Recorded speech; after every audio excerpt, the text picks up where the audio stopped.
The surprising twists in Meghan's lifestyle brand journey. What a way to kick off a brand. It turns out that Meghan, the Duchess of Sussex, is heading into the homeware market, but there's a curious little twist. Despite her upcoming Netflix cooking and entertaining show titled With Love, Meghan, sources revealed that viewers will not catch a glimpse of her merchandise. How can that be? From a preview of the series, it seems there is absolutely no mention of her products. Throughout the episode, you'll see Meghan lighting candles, delicately using edible flowers, and elegantly setting tables with her wine, jam, and honey. All items linked to her forthcoming brand, yet at no moment does she hint at where you can purchase them. The show, set to stream on March 4, coincides with the launch of her homeware line, which raises eyebrows about the planning behind it.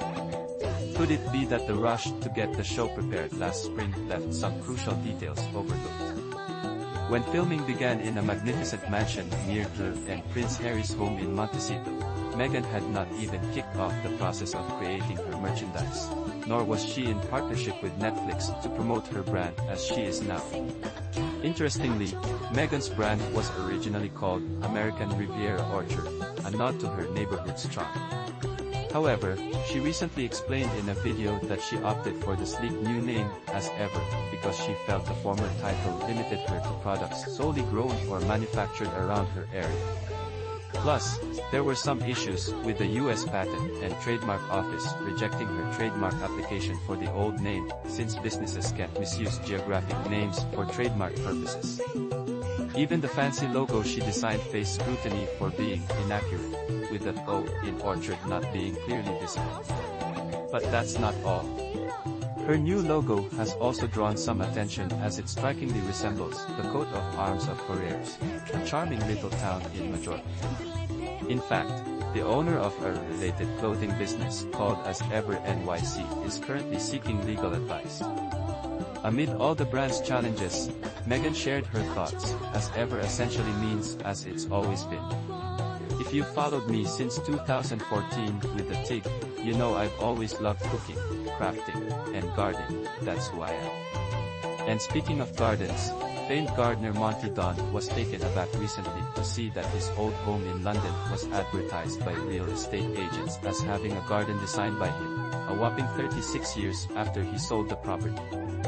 The charming Victorian terrace house, where he lived with his wife Sarah in the 1980s, was sold for an eye-watering £1.7 million, all while claiming that his autograph was somehow adding value. Monty humorously reminisced, "Gardening has nothing to do with size or money, it's all about what you gain from it." In celebrity news, Bear Grylls' popular show, Bear Hunt, is rumored to be making a comeback, confirmed by the production company recruiting crew members for a Central America shoot next month. This Netflix series rapidly climbed to number 1 in the UK during its first streaming week and is now strong at number 2. Hosted by Holly Willoughby, it includes familiar faces like Mel B and Lawrence Llewellyn-Bowen. Actress Erin Doherty has transformed from princess and stylistic choices to now play the fierce leader of an all-female gang in Disney Plus' thrilling new series, A Thousand Blows, based on the gritty history of gangs in Victorian London. One filming day was particularly overshadowed by chaos as the cast found their scene interrupted by the much-loved Jonas Brothers.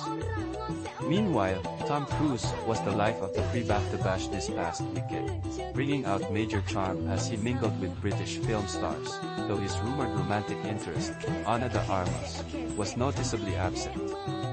However, he had a romantic evening filled with laughter alongside his Top Gun collaborators, Glenn Powell and producer Jerry Bruckheimer. Glenn recently shared a hilarious story of how Cruise once took him for a scary helicopter ride, claiming, "Am I about to be the unnamed guy that dies with Tom in a smoking hole in the middle of London?" Talk about an unforgettable bonding moment. At the BAFTAs, the Don Julio tequila cocktail became a surprise star, serving up intense hangovers as it flowed at the winner's bar, where attendees engraved their awards. On a swift note, Cynthia Erivo and Demi Moore made quick exits from the UK, both nominated for prestigious awards, returning to the States just before the final voting rounds for the Oscars. Lastly, Jack D, well known for his stylish suits, revealed some amusing anecdotes involving his tailor, who was once known as Mr. Eddie but now operates under the name Chris Kirk. Can you imagine the irony of a suit meant for a beloved PG Tips chimpanzee being crafted alongside an outfit for celebrity Robbie Coltrane? Turns out tailoring has its quirks. And in a fun twist of fate, the iconic Masters of the Universe franchise is slated for revival, starring Londoner Nicholas Galitzine as He-Man alongside a stellar cast, signaling that the magic of the universe is very much alive and British.